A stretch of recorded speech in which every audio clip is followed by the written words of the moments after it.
വരുന്നു. ജയ്ക്ക്, ഈ തിരഞ്ഞെടുപ്പിൽ പാലക്കാട് രാഹുൽ മാങ്കൂട്ടത്തിൽ 18,840 വോട്ടുകളുടെ ഭൂരിപക്ഷമാണ് നേടിയിരിക്കുന്നത്. ഈ മണ്ഡലത്തിലെ മിന്നുന്ന വിജയമാണ്. ആ വിജയത്തെ അംഗീകരിക്കാതെ അത് മഴവിൽ സഖ്യമാണെന്ന് നിങ്ങൾ പറയുന്നത് തിരഞ്ഞെടുപ്പിൻ്റെ റിസൾട്ട് വരുമ്പോഴാണ്. തിരഞ്ഞെടുപ്പിൻ്റെ റിസൾട്ട് വരുന്നതിന് മുമ്പ് നിങ്ങൾ പറഞ്ഞിരുന്നത് അത് വടകര പാലക്കാട് ഡീൽ എന്നാണ്, അത് BJP കോൺഗ്രസ് ഡീൽ എന്നാണ്. എന്നാൽ റിസൾട്ട് വന്നു കഴിയുമ്പോഴോ അത് SDPI കോൺഗ്രസ് ഡീൽ എന്ന തരത്തിലേക്ക് നിങ്ങളതിൻ്റെ വ്യാഖ്യാനം മാറ്റുന്നു. നിങ്ങൾ ഈ പരാജയം അംഗീകരിച്ചൂടെ? ഈ പരാജയം അംഗീകരിച്ച് രാഹുൽ മാങ്കൂട്ടത്തിൻ്റെ ചരിത്ര വിജയം നേടി BJPയുടെ കുതിർപ്പ് എന്നേക്കുമായി പാലക്കാട് അവസാനിപ്പിക്കാൻ തക്ക മുനിസിപ്പാലിറ്റിയിലടക്കം മുന്നോക്കം നേടിയ ഈ കോൺഗ്രസിനെ അഭിനന്ദിക്കുന്നതിന് പകരം മുഖ്യമന്ത്രി പോലും പറയുന്നത് വർഗീയ ശക്തികളുമായി കൂട്ടുപിടിച്ച് നേടിയ വിജയമെന്നാണ്. അത് രാഷ്ട്രീയമായ നീതിയാണോ ജയ്ക്ക്? തീർച്ചയായിട്ടും ആ ചോദ്യത്തിന്റെ മറുപടിയിലേക്ക് തന്നെ ഞാൻ വരാം. പക്ഷേ ബഹുമാനായ കോൺഗ്രസ് പ്രതിനിധി സംസാരിച്ചാരംഭിച്ചത് കേരളത്തിലെ ഇടതുപക്ഷ ജനാധിപത്യ മുന്നണിക്ക് അല്ലെങ്കിൽ ഭരണപക്ഷത്തിന്റെ രാഷ്ട്രീയ നേതൃത്വത്തിന് സത്യസന്ധമായ നിലപാട് ഒരു കാലഘട്ടത്തിലും ഇല്ല എന്ന പരിഹാസ രൂപേണയാണ് അദ്ദേഹത്തിന്റെ സംസാരം ആരംഭിച്ചത്. ഞാൻ അതുകൊണ്ട് ഇടതുപക്ഷ ജനാധിപത്യ മുന്നണിയുടെ ഏതെങ്കിലും നേതൃത്വത്തിന്റെ ഭാഗമായി പ്രവർത്തിക്കുന്നവർ അവരുടെ ഒരു വാചകത്തെ കോട്ട് ചെയ്തുകൊണ്ടല്ല എന്റെ വാദം ഞാൻ ആരംഭിക്കുന്നത്. എന്റെ ഭാഗം ഞാൻ ആരംഭിക്കാൻ ആഗ്രഹിക്കുന്നത് ബഹുമാനീയനായ കേരളത്തിലെ പ്രതിപക്ഷ നേതാവ്, കോൺഗ്രസിന്റെ സമുന്നത നേതാവ്, അദ്ദേഹത്തിന്റെ വാർത്താ സമ്മേളനത്തിലെ നിത്യേന പ്രയോഗിക്കാറുള്ള അദ്ദേഹത്തിന്റെ ഒരു പ്രചരണ വാചകമുണ്ടായിരുന്നു.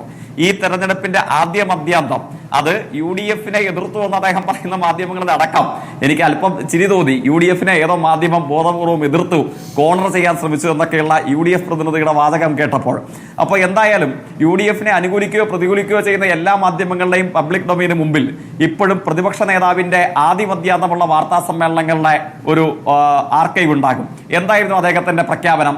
അദ്ദേഹം സംശയങ്ങൾക്കിടമില്ലാത്ത വണ്ണം കേരളത്തിന്റെ പ്രതിപക്ഷ നേതാവ് പറഞ്ഞു, ഞങ്ങൾക്ക് ഏതാണ്ട് 1.5 പതിറ്റാണ്ടോളം തുടർ പ്രാതിനിധ്യത്തിന്റെ തുടർ വിജയത്തിന്റെ അനുഭവമുള്ള പാലക്കാട് വിജയിക്കുക എന്നുള്ളതല്ല ഞങ്ങളുടെ പ്രശ്നം.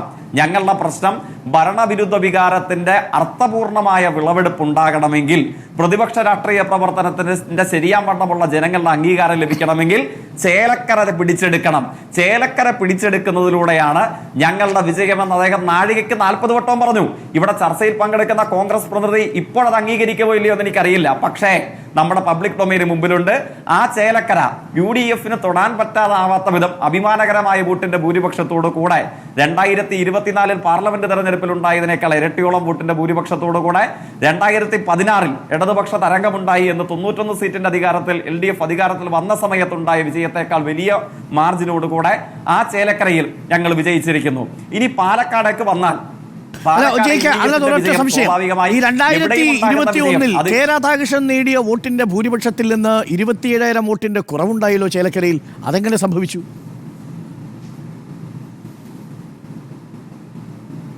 തീർച്ചയായിട്ടും ഞാൻ പറഞ്ഞല്ലോ, 2016-ലും 2024-ലും ഉണ്ടായതിനേക്കാൾ അഭിമാനകരമായ വിജയം ചേലക്കരയിൽ LDFനുണ്ടായി.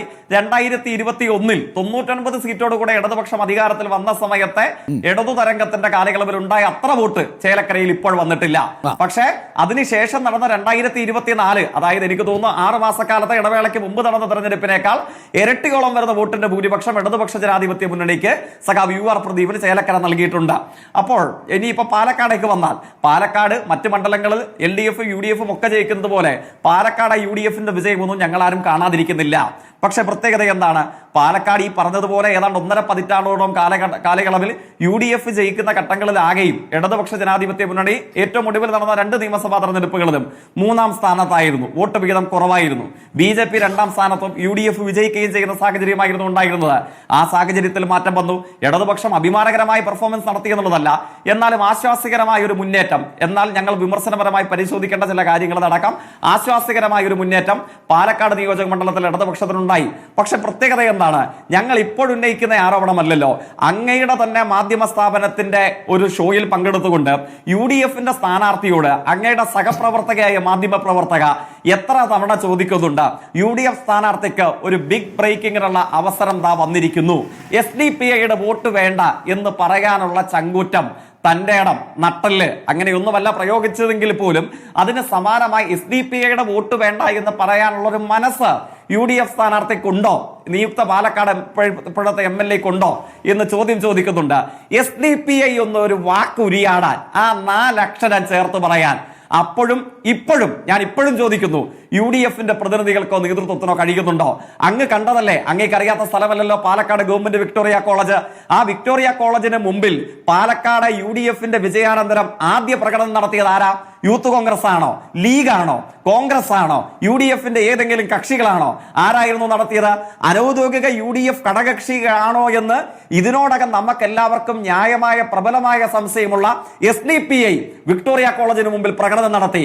എന്തായിരുന്നു ആക്രോശ സമാനമായ പ്രകടനത്തിലെ മുദ്രാവാക്യം? എന്തായിരുന്നു? അങ്ങ് ശ്രദ്ധിച്ചിട്ടുണ്ടായിരുന്നില്ലേ? പാലക്കാട് UDFന്റെ സ്ഥാനാർത്ഥിക്ക് വോട്ട് ചെയ്ത വോട്ടർമാർക്ക് അഭിവാദ്യങ്ങൾ എന്ന് ആക്രോശ സമാനമായ സ്വഭാവത്തോടുകൂടെ മതതീവ്രവാദികളുടെ പുതിയ രൂപ സംഘമായ SDPI UDFന്റെ അനൗദ്യോഗിക ഘടകകക്ഷിയായി മാറിയോ എന്ന ചോദ്യത്തെ പ്രബലപ്പെടുത്തും വിധം മുദ്രാവാക്യം വിളിച്ചുകൊണ്ട് പോകുന്നത് കണ്ടു. ഏതെങ്കിലും ദാർശനികമായി ആലങ്കാരികമായി പറയുന്നതല്ല. എന്റെയും ആങ്കറുടെയും നമ്മുടെ നാട്ടിലുള്ള മുഴുവൻ ആളുകളുടെയും നഗ്ന നേത്രങ്ങൾ കൊണ്ട് കാണാൻ കഴിയുന്ന ഒരു രാഷ്ട്രീയ സംഭവവികാസത്തെ അല്ലേ ഇടതുപക്ഷം ചോദ്യം ചെയ്തത്?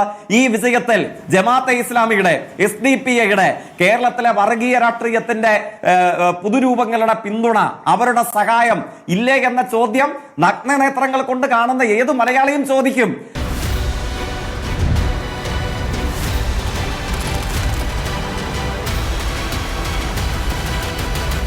Debate with Dr. Arun Kumar.